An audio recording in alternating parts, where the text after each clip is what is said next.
என் தலைமையிலான அரசு முதலாவதாக சமூக நீதிக்கு வித்திடும் வகையில் எப்படி ஒரு கிராமத்திற்கு இன்று வரை அரசின் செயல் திட்டங்கள் சரிவர சென்றடையவில்லையோ அதேபோல் ஒவ்வொரு தலித்துக்கும் இன்று வரையும் அரசின் திட்டங்கள் சென்றடையவில்லை, அதன் இடஒதுக்கீட்டின் பயனை அவர்கள் அடைவதில்லை என்பதனை கருத்தில் கொண்டு தமிழக அரசின் இடஒதுக்கீடு திட்டம் பேணி பாதுகாக்கப்படும். அது மட்டுமில்லாமல் மேலும் திட்டங்கள் தொடரும் என்பதை தெரிவித்துக் கொள்கின்றேன்.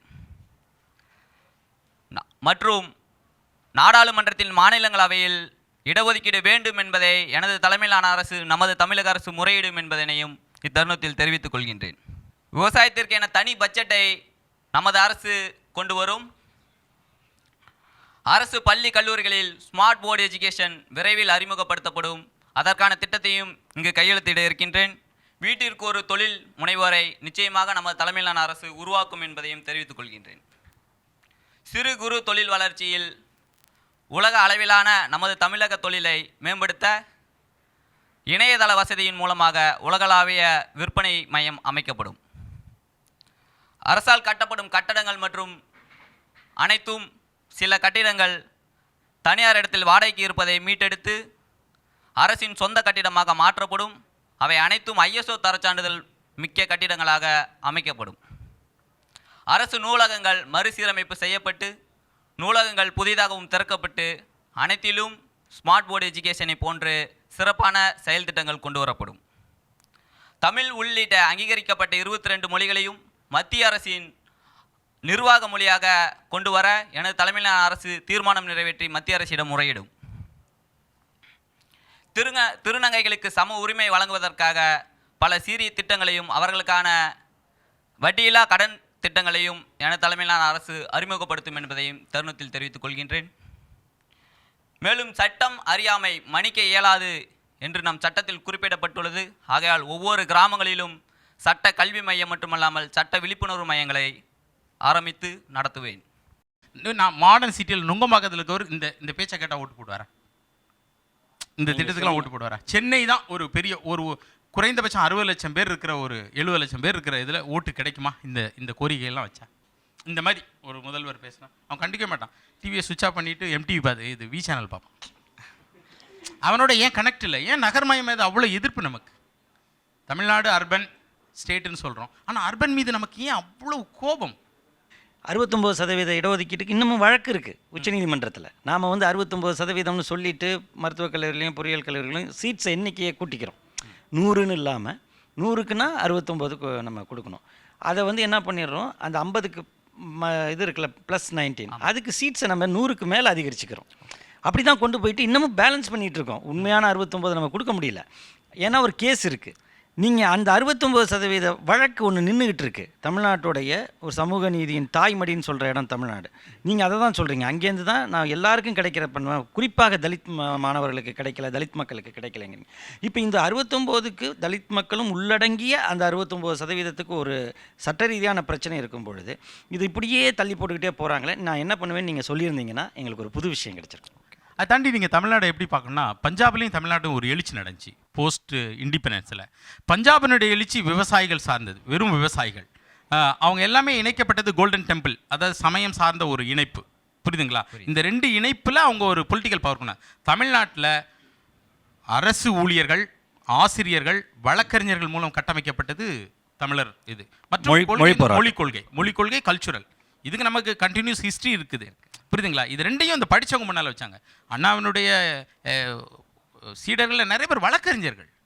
ஸோ இப்போ அப்போமே அவ்வளோ மாடர்னா நீங்களாம் எங்களை தூக்கி வீசனாமா மாடர்ன். இப்போ அடுத்த கட்டத்துக்கு என்ன உங்கள் வீட்டு எங்களுக்கு என்னன்னா இதைத்தானே நாம் அப்போலேருந்து கேட்டுக்கிட்டு இருக்கோம், இதைத்தானே பார்த்துக்கிட்டு இருக்கோம், சாதாரண நடந்துக்கிட்டு இருக்கே. இப்போ சொல்கிறாங்களே, அப்போ நாம் என்ன நமக்கு தெரியலையோங்கிற மாதிரி எங்களுக்கு குழப்பம் வந்துடுது. நான் முதலில் இந்த தமிழ் சமுதாயம் மெல்ல செத்து கொண்டிருக்கின்ற மதுக்கடைகளை மூடி மதுவிலக்கை முழுமையாக அமல்படுத்துவேன். இரண்டாவதாக ஊழலை முற்றிலும் ஒழிப்பேன். அடுத்து நல்ல சமுதாயம் உருவாக நல்ல கல்வி அவசியம். அந்த கல்வியில் பல சீர்திருத்தங்களை கொண்டு வருவேன். கல்வியில் ஏற்றத்தாழ்வற்ற கல்வியை கொண்டு வருவேன். ஒவ்வொரு பள்ளிக்கூடத்திலும் வணிகமயமாக்குவதை தடுத்து அனைத்து வசதிகளும் கல்வியில் உருவாக்குவேன். விவசாயத்தை முன்னேற்ற வேண்டுமானால் நீர்நிலை பாதுகாப்பு படை ஒன்று அமைப்பேன். ஏரிகளை பாதுகாக்கும் பொழுது அடுத்து விவசாயத்தில் கருவேல மரங்கள் நம்ம நாட்டு விவசாய நிலங்கள் அதிகமாக ஆக்கிரமித்துள்ளன. அந்த கருவேல மரங்களை தேசிய ஊரக வேலைவாய்ப்பு திட்டத்தின் கீழ் மக்கள் அந்த வேலையை தருவேன். எந்த அளவுக்கு மரத்தை வெட்டி தருகிறார்களோ அந்த அளவுக்கு ஊதியம் வழங்கப்படும். அதே இடங்களில் மரங்களை பசுமை சார்ந்த மரங்களை வேப்ப மரம், புளிய மரம் மற்றும் எலுமிச்சை மரம் போன்ற மரங்களை வருவாய் தரக்கூடிய மரங்களை வளர்ப்போம். இதன் மூலம் மழையும் கிடைக்கும், பொருளாதாரமும் கிடைக்கும், பசுமை சூழ்நிலை உருவாக்கும். அரசு கருவேல மரத்தை ஒழிப்பதற்காக பல ஸ்கீம்ஸ் கொண்டு வந்துச்சு. கொண்டு வந்திருக்கு. நிறைய தடவை அறிவிப்புலாம் வந்திருக்குது. அதை ஒழிக்கணும்னு சொல்லி முயற்சி பண்ணாங்க. ஏன் முடியலை? ஆனால் மக்களுக்கு அந்த உணர்வு கிடையாது. மக்கள் உணர்வு பக்கத்தில் ஒரு மரம் இருந்தால் பிடிங்க. இல்லை இல்லை இல்லை இல்லை என்னன்னா அரசு செய்யாமல் அதை பல என்ஜிஓக்கள்கிட்ட கொடுத்தாங்க. இந்த உலகத்தில் ஒரு நீதி ஒன்று தெரிஞ்சுது, என்ஜிஓக்களால் அதை செய்ய முடியாது. நீங்கள் 8 கோடி பேருக்கு ரெப்ரசன்ட் பண்ணுறீங்க. தமிழ்நாடு சந்திக்கும் புதிய பிரச்சனைகள் இதுக்கெல்லாம் உங்கள்கிட்ட வேறு மாதிரி. தமிழ்நாட்டு பிரச்சனை ஊழலால் வளர்ச்சி பாதிக்குது. எந்த வேலை என்றாலும் ஊழலால் அந்த வளர்ச்சி திட்டங்கள் பாதிக்கிறது. ஒரு சாலை போடுகிறார்கள், சரியாக போடாத ஊழலால் சாலை 6 மாதத்திலே பழுதாகி விடுகிறது. அப்போ இந்த பொருளாதார இழப்பு தானே அது. அப்போ அந்த ஊழலை ஒழித்தால் அந்த சாலை போடும்பொழுது அந்த சாலை 1 ஆண்டு 2 ஆண்டுக்கு சரியாக வரும்பொழுது நாட்டின் பொருளாதாரம் மேம்படும். ஊழல் தான் பெரிய பிரச்சனைன்னு இந்த மக்கள் நினச்சி ஓட்டு போடுறாங்கன்னா, தொடர்ந்து ஊழல் குற்றச்சாட்டுகள் சொல்லப்படுற ஊழல் வழக்குகளை டெல்லி வரைக்கும் போய் சந்திக்கிற, டெல்லி சிறை வரைக்கும் பார்க்கக்கூடியவங்க ஏன் திரும்ப திரும்ப வந்துட்டு இருக்காங்க? வாக்கு வங்கி அரசியல் தான் காரணம். அதான் ஏன் வாக்கு வங்கி அவங்கள்ட்ட இருக்கு. வாக்கு வங்கி என்றால் அவர் மக்கள் இலவசம் தருகிறார்கள். இலவசத்தால் தன் கட்சி தொண்டர்களை வளர்க்கிறார்கள். அவர்கள் இலவசம் வழங்குவதால் அந்த ஊழலில் அவர்களுக்கு பங்கு உண்டு. வட்ட தலைவரிலிருந்து மாவட்ட தொகுதி வரை டிவி கட்சிக்காரனுக்கு கிடைச்சதா மக்களுக்கு கிடைச்சதா? கிரைண்டர் மிக்ஸி கட்சிக்காரனுக்கு கிடைச்சதா மக்களுக்கு கிடைச்சதா? அப்போ ஊழல்வாதிகள் யாரு, கட்சிக்காரங்களா மக்களா? பெரும்பான்மை மக்கள் வாக்களிக்கும் பொழுது நிச்சயமாக ஊழல் ஒழியும். அதாவது யார் வெற்றி பெற்றாலும் 35% 40% வாக்குகள் பெற்று வெற்றி பெறுகிறார்கள். அவர் கட்சி வாக்குகள் தான்.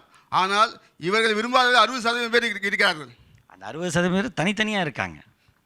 ஒரு தொகுப்பாக இருக்கக்கூடியது ஒருத்தங்களுக்கு 30, ஒருத்தங்களுக்கு 28, அல்லது ஒருத்தங்களுக்கு 32, இவங்க 27, இப்படி மாறி வருது. இது ஏன் இந்த நிலைமை மாறல? மூன்றாவதாக ஒரு கட்சியை மக்கள் அரசியல் காரணம். நீங்கள் சொல்கிற காரணங்கள் எல்லாத்தையும் அவங்க கிரகிச்சு எடுத்துகிட்டு போயிட்டே இருக்காங்க, சாப்பிட்டுட்டு போயிட்டே இருக்காங்க. நீங்கள் சொல்கிற காரணங்கள் இதை தாண்டி ஒன்று தேவைப்படுது. இங்கே நீங்கள் சொல்கிற அவங்க நேர்மைன்னு ஏன் சொல்ல மாட்டேங்கிறீங்கன்னு கேட்டாங்க. ஏன் ரெண்டும் ஊழல்னு இருக்கும் பொழுது ஏன் ஒரு நேர்மைன்னு ஒன்று முன் வச்சு ஏன் யாரும் வரதில்லை? தமிழக மக்களின் மனோபாவம் மாறவில்லை. இல்லை நான் திரும்ப இல்லை நீங்கள் மக்களை எப்போதுமே முதலமைச்சர் நீங்கள். ஆமாம், நீங்கள் இவ்வளோ சாதாரணமாக மக்களை திட்டினீங்கன்னா எப்படி? நீங்கள் தேர்தலில் தோத்துட்டீங்கன்னு வச்சுக்கிங்களேன், அதை எப்படி எடுத்துக்குவீங்க?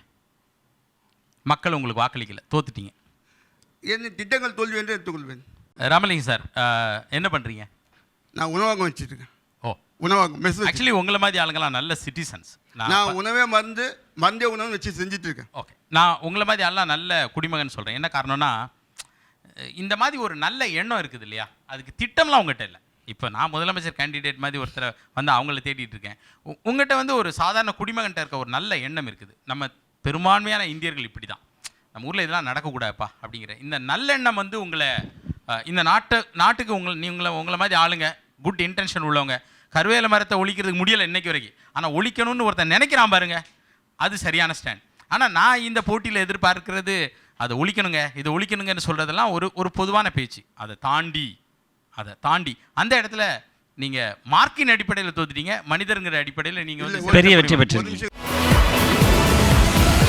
அண்மை காலத்தில் எங்கேயாவது இந்த மாதிரி பகுதிகளில் போர் நடந்திருக்கா? நடக்கலாங்க ஐயா. ஏன் நீங்கள் திரும்ப திரும்ப செலவு பண்ணுறீங்க? நாட்டின் எல்லை பாதுகாப்பு முக்கியம்னா நாட்டு மக்களுடைய வளர்ச்சியும் பாதுகாப்பும் முக்கியம் இல்லையா?